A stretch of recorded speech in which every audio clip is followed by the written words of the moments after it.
오늘은 하나님께서 요단강을 건넌 이스라엘 백성들에게 할례를 행하라는 말씀을 한번 생각해 보도록 하겠습니다. 가나안 땅을 이제 눈앞에 앞둔 상황에서 이스라엘 백성들은 시딤의 주둔에 있었습니다. 가나안 땅이 멀리 보이는 그 상황 가운데 여호수아는 이 정탐꾼 둘을 여리고성에 보내서 가나안의 상황을 미리 알아보게 했습니다. 여리고성에서 기생 라합의 도움으로 간신히 목숨을 구하고 무사히 귀환한 2명의 정탐꾼들은 가나안 땅이 과연 하나님께서 예비하신 약속의 땅임을 보고하였고, 그 다음날 여호수아는 소망을 품고 이스라엘들에게 명령하여서 드디어 가나안 땅으로 진격하게 됩니다. 그리고 이스라엘이 가장 먼저 만나게 된 난관은 바로 요단강이었습니다. 여러분, 당시에 요단강은 밀 거두는 시기가 되어서 헐몬산에 만년설이 녹아서 이 요단강의 수위가 높아지는 그런 시기였고, 거기에 우기까지 맞물려서 안쪽 뚝을 넘어서 바깥쪽 뚝까지 범람할 정도로 수량이 굉장히 많은 시기였습니다. 할 수 없이 수위가 낮아질 때까지 기다려야 하는 그런 상황이었는데, 하나님 무엇을 명령하셨습니까? 이스라엘 백성들에게 언약궤를 메고 그 넘실거리는 이 요단강으로 들어가라 말씀하셨습니다. 그야말로 말도 안 되는 명령을 받아든 여호수아와 이스라엘 백성들은 여러분 어떻게 했습니까? 조금도 의심하지 아니하고 조금도 이의를 제기하지 아니하고 말씀대로 언약궤를 앞세워서 요단강으로 들어가자 넘실대던 요단강은 언약궤가 들어가자마자 위로는 벽이 되어서 쌓이고 아래로는 끊어져서 마른 땅이 된 줄로 믿습니다. 여러분, 이 놀라운 역사를 기념하기 위해서 하나님은 요단강 도하의 은혜를 기념하기 위한 무엇을 만들라고 그랬습니까? 돌 무더기를 쌓으라고 말씀하셨습니다. 여호수아는 하나님의 말씀대로 요단강을 건넌 직후에 길갈에서 여러분 은혜의 돌무더기를 쌓아서 후대에게 요단강을 마른 땅으로 건넌 그 놀라운 역사를 가르치게 하여서 전능하신 하나님, 영원하신 하나님을 기억하게 했습니다. 여러분, 그리고 길갈이라는 곳에 이스라엘 백성들이 유숙하기 위하여 머물러 있었을 때 드디어 저기 코앞에 여리고성의 위용이 드러나게 됩니다. 여러분, 가나안 땅에서의 첫 번째 전투를 앞둔 상황이에요. 상대는 가나안 땅 최고의 군사력을 자랑하는 철옹성 여리고성입니다. 여러분, 성 그 자체는 안쪽의 내성과 바깥쪽의 외벽을 갖춘 그야말로 난공불락의 철옹성입니다. 그런데 여러분, 이런 상황에서 하나님이 또 엉뚱한 명령을 한 가지 내리게 됩니다. 여러분, 그것이 무엇입니까? 2절 말씀에 보니까 하나님은 여호수아에게 할례를 행하라고 말씀하고 있어요. 할례를 행하라. 여러분, 할례가 무엇입니까? 육체의 생사를 잘라내어서 평생 가는 상처를 내어 자신이 하나님의 자녀임을 확인하게 하는 것입니다. 여러분, 할례는 구별된 하나님 자녀의 표시이고 하나님의 언약을 받은 언약 백성의 이 언약 백성임을 나타내는 증표가 되는 것이죠. 그래서 여러분, 누구든지 이 할례를 받는 사람은 스스로 하나님의 자녀임을 늘 인식해야 하고, 또한 하나님이 자신에게 하신 그 언약의 약속을 확신하면서 약속을 받은 하나님의 백성답게 자신도 하나님 앞에 약속한 것을 이행하며 지키며 살아야 하는 그런 의무가 있는 것입니다. 그래서 우리는 이 할례를 하나님 자녀의 정체성이다, 이 할례를 언약 백성의 표시이다, 약속을 이행하는 백성의 증표이다, 이렇게 이야기하게 되는 것입니다. 그런데 여러분, 앞서도 말씀을 드렸던 것처럼 하나님의 이 명령은, 그러니까 할례를 행하라는 이 명령은 여러분 참으로 엉뚱한 명령이고 어이가 없는 말씀이에요. 왜 그렇습니까? 여러분, 이제 코앞에 여리고성 전투가 앞두고 있지 않습니까? 여러분, 가나안 전쟁에서도 여러분 이 여리고성 전투는 굉장히 중요한 전투예요.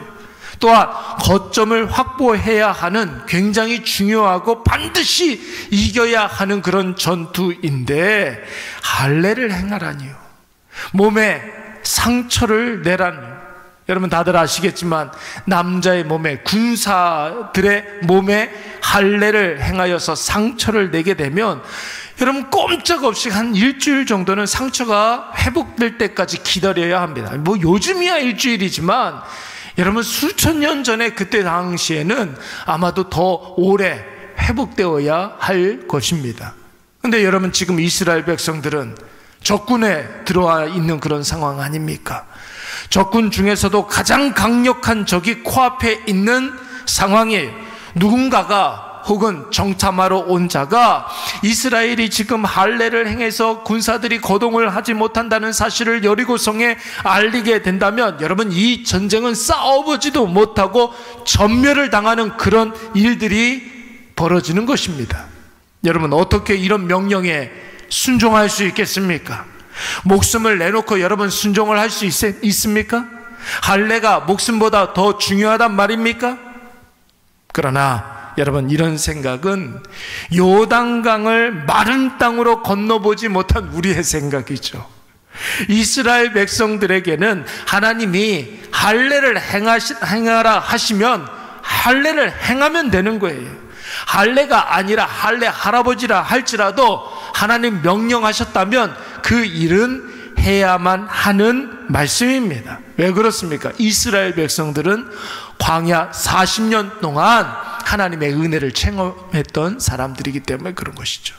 사람의 생각으로 사람의 지혜로 지나온 40년을 지나오지 않았습니다. 여러분 요단강을 사람의 지혜로 건넌 게 아니었습니다.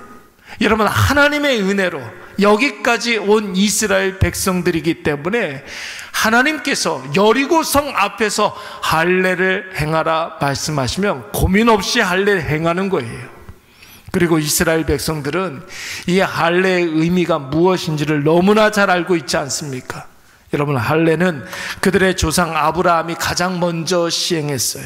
이 할례를 통하여서 아브라함은 자신이 하나님과 언약을 맺은 하나님의 사람이라는 사실을 확증했고, 이 할례를 통해서 하나님께서는 할례의 표시가 있는 자들에게 하나님 아브라함의 복락을 주시마 약속하셨습니다. 그런데 그 거룩하고 그 신령한 표시인 할례를 지금 가나안 땅을 앞두고 있는 이스라엘 백성들은 아직 받지 못한 상황이었습니다. 여러분 이들은 다 광야에서 낳은 사람들이에요. 여러분 광야의 첫 번째 세대들은 할례를 행했지만 그들은 다 광야에서 죽었고, 지금 가나안 땅에 들어가는 이 사람들은 출애굽 2세대입니다. 광야에서 출생한 사람들이었기 때문에 아직 할례를 받지 못한 상황이에요.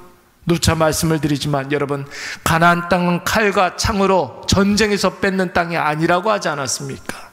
앞서 가시는 하나님의 옷자락을 붙잡고 하나님을 따라 들어가는 땅입니다.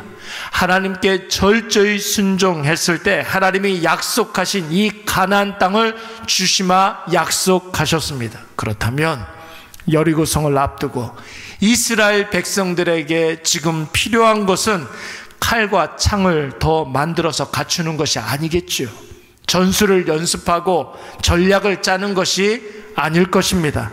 나 자신이 하나님의 자녀요 하나님의 백성임을 확실히 인식하고 그 하나님을 확신하며 그 신분에 맞게 살아가는 것입니다. 제가 우리 살아가는 기획교회 모든 성도들에게 자주 드리는 말씀이 있습니다. 매일 아침 거울을 보면서 나 자신에게 세 가지 중요한 질문을 하라고 말씀을 드렸습니다. 여러분 이 세 가지 중요한 질문은 아예 써 붙여놔야 돼요. 눈에 잘 띄는 곳에, 냉장고에, 화장실 거울에 써 붙여놔야 됩니다. 그 첫 번째가 뭡니까? 하나님은 나에게 어떤 분이신가? 그리고 나는 하나님 앞에 어떤 존재인가? 그리고 내가 지금 이 순간에 해야 할 일은 무엇인가? 여러분, 이 세 가지 질문은 우리의 평생 가운데 반드시 우리가 해야만 하는 질문입니다. 이것이 바로 우리 마음의 할례를 받는 거예요. 다시 한번 강조해 드리겠습니다. 하나님은 나에게 어떤 분이신가? 여러분, 정말로 억만죄악으로 인하여서 우리가 사망 가운데 빠져 있었을 때 하나님 우리를 먼저 찾아와 주셔서 은혜로 하나님의 자녀 삼아 주신 분 아닙니까? 그렇다면 나는 어떤 존재입니까? 나는 하나님 앞에 죄로 말미암아 완전히 타락하여서 사망 가운데 그 어떤 소망도 없이 정말로 사망의 형벌을 받아야만 하는 그런 존재였습니다. 그런데 하나님께서 우리를 자녀 삼아 주셨다면 지금 우리는 무엇을 해야 하겠습니까?